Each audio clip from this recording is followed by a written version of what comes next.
What do you think retail will look like in 5 years? That's a really good question. In 2026, after all of these trade shows, what are the genuine groundbreaking technology that you're seeing that retailers should really start to paying attention to? I think robotics is going to be really interesting, how that comes to life. I think that's still being determined where people are using it and not using it, and how much is going to be a factor. But I would say in 5 years, most definitely robotics is going to be a bigger piece of retail, whether that's back room, front room, or just entertainment. I think there's going to be a lot more robotics. People have changed and changed and changed, and so the ability to act quickly is something that I think organizations really have to come to terms with. The retailers that I'm seeing are doing well are trying to find technology to help them bridge some of these gaps. Somebody just did a benchmark of this, and they surveyed all these different CPG companies on how they're using AI, and they said literally we can't find one trend out of it because everybody's different, everyone's all over the place. So the one thing we can know is that nobody has really cracked it yet. What's happening is that the traffic was faster than anticipated. It was coming in at an earlier time, and then people were things were off stock, right? They had already been bought out, and so by just restocking earlier, they were able to create massive improvements within their revenue. I was talking to some people who were doing AI search, right? And just the number of data points coming in from all the LLMs and the searches and all the social posts and the reviews, and there's just a tremendous amount of data out there. So I think retailers have to learn how to process this data and how to make decisions on it in real time. What happens in your stores are definitely affected by what happens outside of your stores, very much so. So we're building an Agentic, right? You're mentioned about how Agentic can make this whole process a bit more affordable and easier. And then it gets down to how do you use this data to make the right decisions at the right time. So that's what we're doing at Propheus. We are launching a retail AI agent. I can't recall. I recently heard about this authentic retail podcast. Yeah, I know. It's called retail, really. Retail is one of the hardest industries in the world. And somehow it is also one of the most under-discussed, at least honestly. The trade price covers all the glory wins. The conferences celebrate innovation. But for the people who are actually running the stores, managing inventory, training teams, and trying to hold margin in a market that keeps shifting, they don't have the room. This podcast is that room. I'm Michelle. This is Retail Really, a show for and by people who are genuinely obsessed with how retail works. Not the keynote version, the real version. Today, I'm sitting down with Renee Hartman. She has spent 30 years in retail in 3 different continents, moving from a financial analyst to a founder to an author and now an advisor. She co-authored Next Generation Retail and works directly with some of the most interesting brands navigating in this industry right now. She is exactly the person I wanted to start this podcast with. Let's get into it. Hi, Renee. Welcome to Retail Really. I'm really glad that we can have you for this first episode.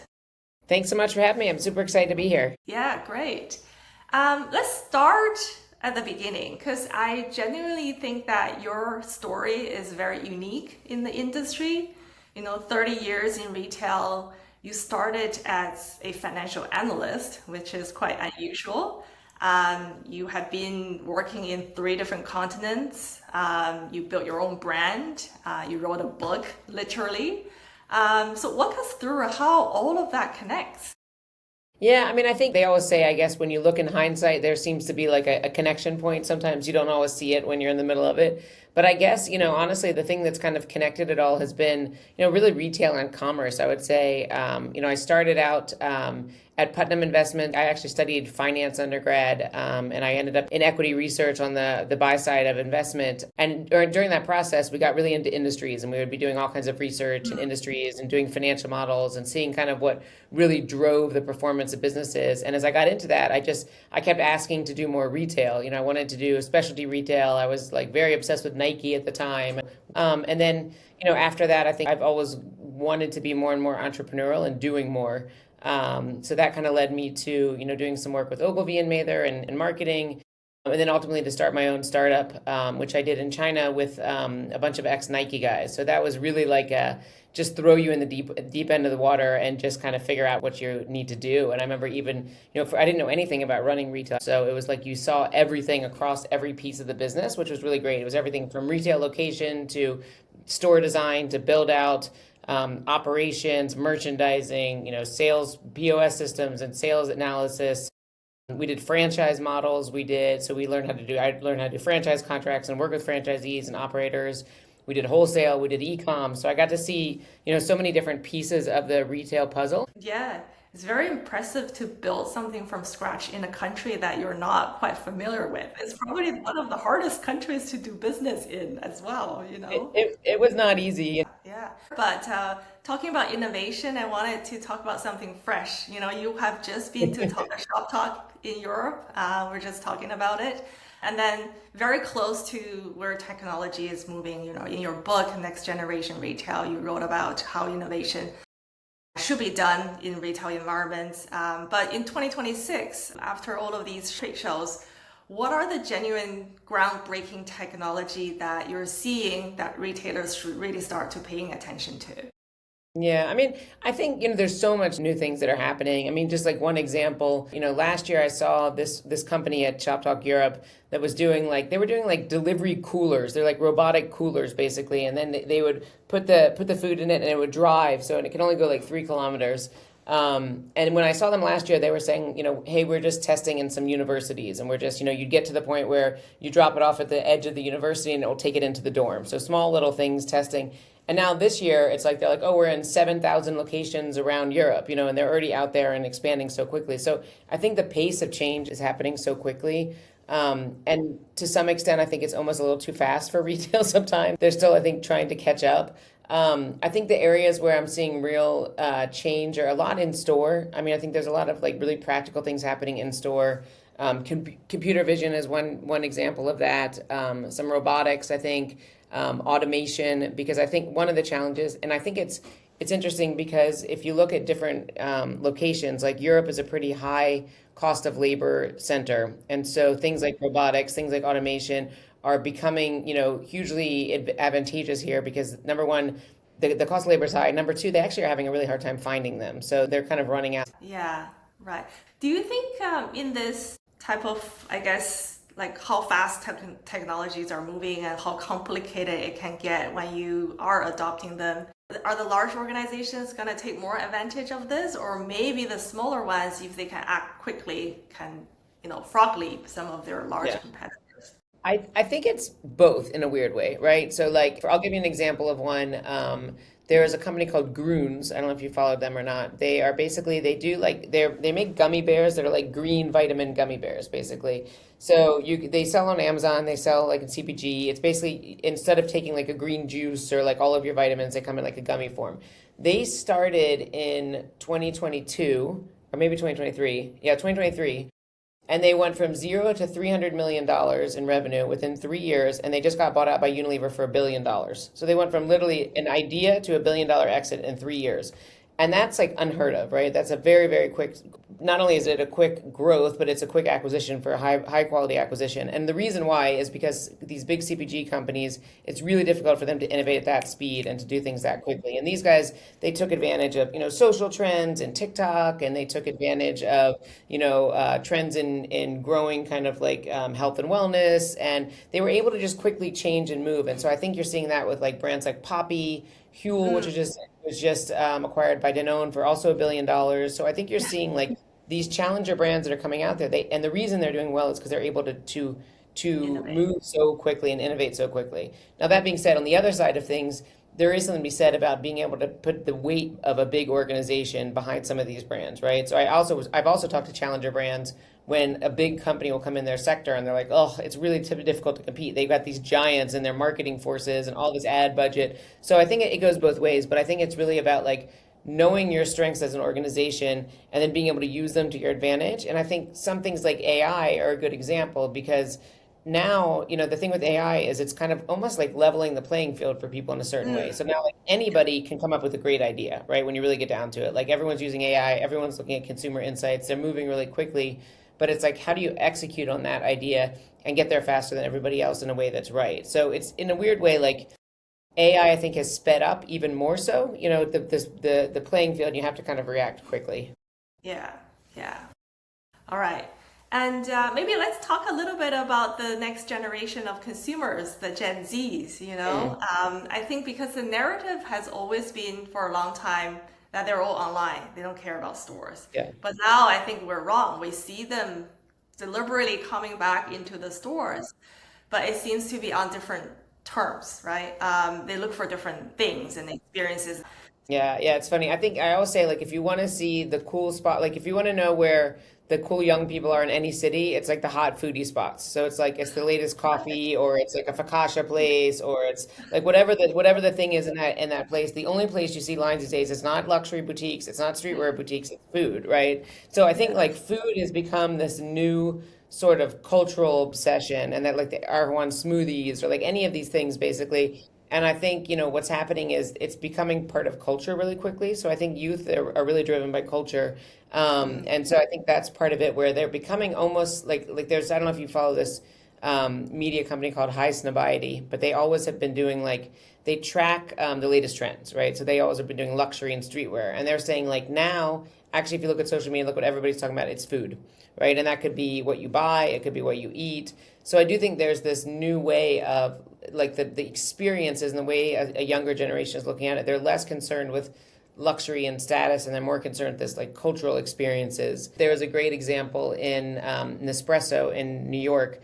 They have a flagship store, and they created this like really great experience where you can go, and they have like places where you can go smell all the coffee and taste the coffee. But then when you go underneath in the bottom of the store, they have a hidden speakeasy lounge, basically. So you can like, they have a hidden door, you go in underneath, and they have events, and they have like, you can go there. It's not even alcohol. It's just like a speakeasy lounge. And I think that's a place where people just want to go hang out. So I think they're kind of trying to merge these experiences and these gathering points for young people who I think have a very different idea of experiential than maybe my generation was. Actually makes a physical store worth the trip in 2026.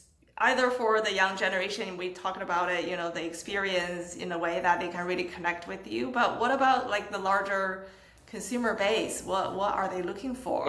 Yeah. I think people, they really demand like kind of a seamless experience between online and offline. So for instance, like I recently did a white paper about what was the most, we went through and we analyzed all of the Google reviews around apparel in the US. And it was basically like, and then we ranked which ones had the most high reviews and which ones had the lowest reviews, and then what were the contributors to both pieces of them. And like the number one contributor to a negative review was the returns process. Like nothing annoys people more often than going into a store and having them say no to a return. And especially when it's like, I bought this online and I want to bring it back in store. So I think it's like this, how do you create this process that is like easy and seamless and is sort of personalized and tailored to what you're looking for? So I think that's one piece of it, which is just, it's a nice experience. It doesn't necessarily always have to be something that's like like blow your mind, amazing. Like there are some of these that are like real wow experiences. You go in, it's like, oh my God, this is crazy. And of course, those are great ones too. But I think the everyday experience, it's like, how do you go in and make life easy? There's no lines.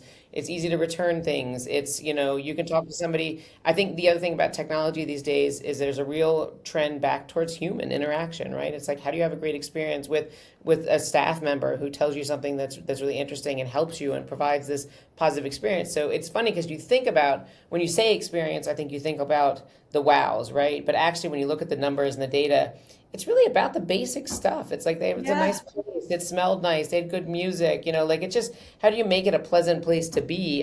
There is a plan, a calendar that the HQ or corporate follows. And then there is what actually happens on the floor in each of the stores. So in your experience, do you think these two parts of retail are aligned or not at all? Or, I think, yeah, I mean, I think there's I think it's always, always everybody wants to plan everything, right? And then it's a matter of like what happens in the execution. So I'll give you one example of this. There's a company I know that does computer vision, right? And so one of the things they do is in the retail store, they've got cameras, and then they're able to track what's actually happening within the store. So they can see, how many people walk by the store who don't walk in the store, how many people walk in the store, are looking at the demographics, are they men or women, what age are they, and then where do they go? So where do they have dwell time, where are they looking at things, and what do they actually buy? So they do that analysis, and it kind of provides real-time analysis. And you think and one of the applications of that is retail operations. So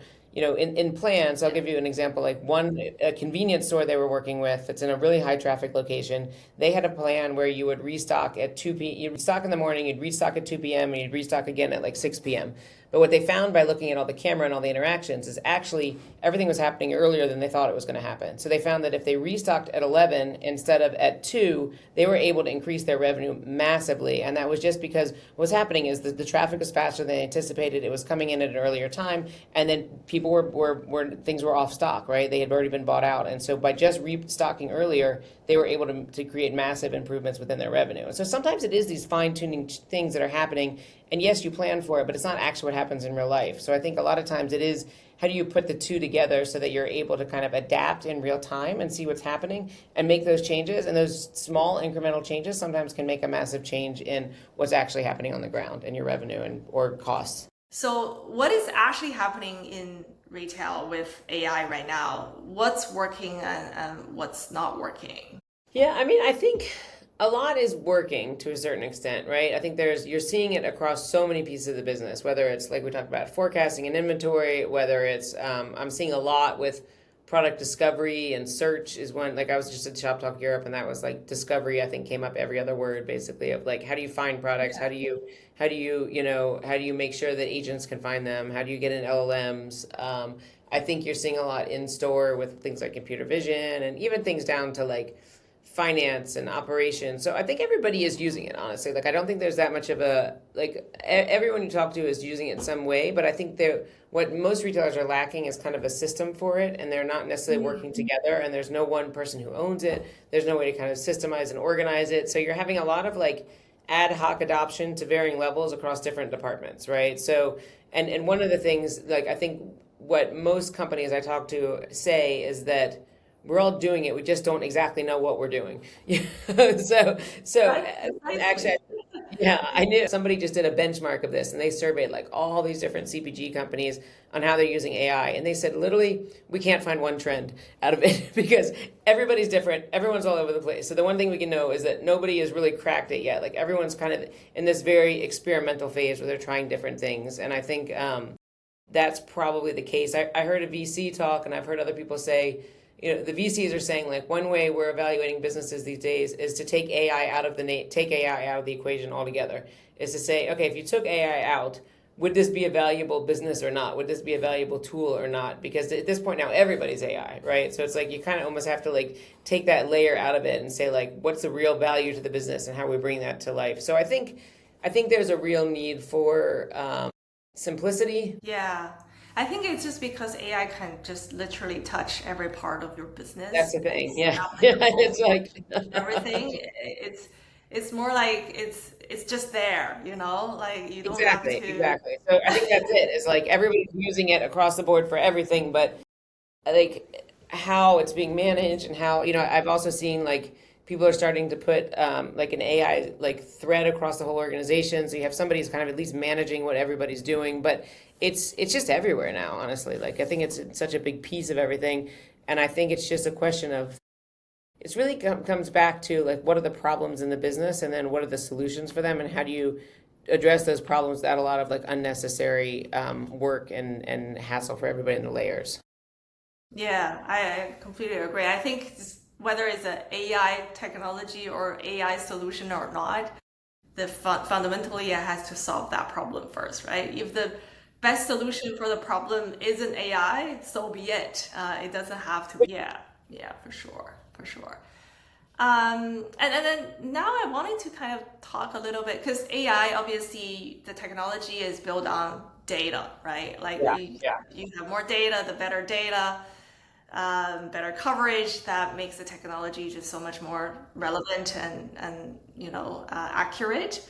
So we speak to a lot of retailers, and fundamentally, I think a lot of people in the industry still rely on predominantly their first party data to make decisions, and then it's very historical, backward looking. But what happens in the stores are dictated by what's happening outside of the stores, right? Like weather changes, what your competitors are doing, what events are happening. We talked about like graphics and preference and who are the people walking into your stores. They're all fundamentally different, and it doesn't get captured with your internal data. So, how do you think retailers are aware of this gap, or if there's a tremendous amount of signals or data that they can actually leverage that don't currently sit within their own systems? Yeah, I mean, I think that traditionally they've gotten this data by two ways, right? Let's say that. Like one way is anecdotal, right? Which has been a lot of it. It's like, oh, I know we're doing XYZ. So it's anecdotal from staff, from customers, from, collecting data in an anecdotal way. The other way is traditionally been through like third-party research or things like that. They could be surveys, it could be customer groups, it could be pulling things, but they're generally one-time snapshots of things, right? So you'll do an in-depth, quantitative or qualitative research study to get to better know your customers. That happens once, right? I was talking to somebody the other day, and they're like, we haven't done that in 10 years, so we have to go and redo them again, because those are points in time. They're not necessarily continuous, ongoing data inputs, right? So a lot of these things I feel like have either been ad hoc or they've been snapshots, but they don't used to having this continuous data stream coming in. So I think it takes some time for people to first even understand that these are there, because I think the volume of information that people are processing right now, it's quite a lot, and even a lot of them don't even have a handle on their first party data when you really get down to it, right? So I think that is a piece of it, is just coming to terms with how much data there is there. There's a huge increase in data that's out there in general. I mean, I think even like I was talking to some people who are doing AI search, right? And just the number of data points coming in from all the LLMs and the searches and like all the social posts and the reviews. And there's just a tremendous amount of data out there. So I think retailers have to learn how to process this data and how to make decisions on it in real time versus waiting and going backwards or just doing a one-time snapshot. So I think part of it is for retailers to get used to all of these data signals coming in and then learning how to process them and then make quick decisions. And I think that sort of shuffling, because you've got just a new influx of a ton of data, and I think all of it's important to them. It's like they have to filter out what's going to be the most important. How does that impact their decision making, which traditionally has not been very data driven. It's been more kind of, historically driven versus like real time data actions. Yeah, because you're right. I think the reason that they have to be that way is because it's harder to kind of collect a lot of this real-time live Absolutely. signals that are happening around them, and Yeah. even when they do And it that, used to it's be very very expensive. It used to be very expensive. Now it's gotten cheaper, right? That's the other piece of it. yeah. So now with all the kind of computer vision, with all these AI agents, will make this process a lot more efficient, quicker, and cheaper. So you're saying retailers value this kind of data and signals tremendously, but they just kind of have to get used to how they can incorporate that into their decision making, if I hear you. Yeah, I think the other piece of it is how do they action the data, right? That's the other piece of it, right? So another example, I'll go back to the search I was talking about. Like, so the search comes in and all of a sudden there's all these new data points coming in of how people are looking for things on LLMs. Now, the consequence of that, in order to action that, actually is a lot of work, right? You've got to redo every one of your PDPs online. You've got to start creating content on Reddit and all these other places. You've got to build content and feed content that the LLMs want, right? That's a huge amount of work. And if you're doing that across 50,000 SKUs or across, and it's almost too much work for people to do, right? Like at that level. So that's where Agentic is coming in, right? And you're saying like, okay, let's get Agentic to come in and build all these workflows and do all these things that if it was one person sitting there doing all this kind of stuff before, writing like 1,000 blog posts and doing different landing pages and all this work, so I think that's where the other side of AI is like, how do you use AI to action it, right? Versus only finding the data. It's like, how do you use both sides of it? Because I think there's just a lot of, I think retailers, the other problem they have is they generally tend to be understaffed, right? They just don't have huge teams. They're pressed for time. They're under a lot of pressure, and they have, their job is really to run retail. It's not really to be technologists. So I think it's like, how do they learn to take all this data and then how do they action it in a way that is helpful to them, but just the volume and the ability to kind of process it is a new skill that I think everybody's trying to like kind of learn how to deal with. Renee, the reason I'm asking you about how aware retailers are with all of the data around them that's available to them to be able to utilize and take action on is that obviously at Propheus, that's what we're focusing on, right? Because we feel like what happens in your stores are definitely affected by what happens outside of your stores, very much so, on a day-to-day basis. So we're building, and Agentic, right? You mentioned about how Agentic can make this whole process a bit more affordable and easier. And then it gets down to how do you use this data to make the right decisions at the right time. So that's what we're doing at Propheus. We are launching a retail AI agent that we built exactly for the frontline staff to help them and recommend what they need to prioritize, what they need to do on a daily basis based on, historical data that they have in their sales POS systems, but at the same time, what has been affecting them from the external forces and all of these external factors that are going to happen in the next 2 to 4 weeks. So how they can utilize that data and then that insights to guide their operations on a daily basis. So we'll keep you posted on that. Yeah, no, that sounds great. I mean, I think there's two things that people always say about retail is, retail is detail and retail is local, right? So I think those, really everything that you're building, I think is really, tapping into those two real imperatives of retail. And one last question. What do you think retail will look like in 5 years? That's a really good question. I mean, I think robotics is going to be really interesting, how that comes to life. I think that's still being determined where people are using it and not using it and how much is going to be a factor. But I would say in 5 years, most definitely robotics is going to be a bigger piece of retail, whether that's back room, front room, or just entertainment. I think there's going to be a lot more robotics. I think that there won't be so much worry about channels anymore. It is going to be a more seamless experience from digital to in life and back and forth. So I do think there's going to be more of a, it doesn't really matter if you're buying online or you're buying offline, you're going to have the same experience. And I do think that it's going to be a lot more personal, right? I think that between the data and the personalization, I do think there's going to be this ability to customize your experience more. And that might look different in every sector. It might look different in every channel, but I think that things are going to become more unique to you, and they're going to be, driven by a more personalized experience across the board. Great. Renee, this has been exactly the conversation I wanted to have for this first episode of Retail Really.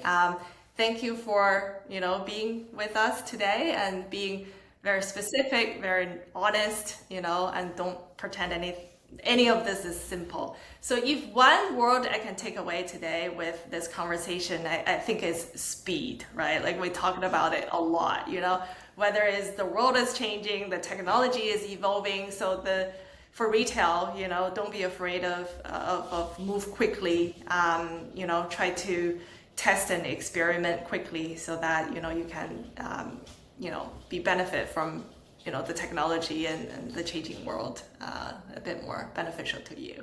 Great, thank you so much. It's been lovely. We'll catch up with you soon. Thanks so much for having me. It's been a real pleasure. I appreciate it. Great.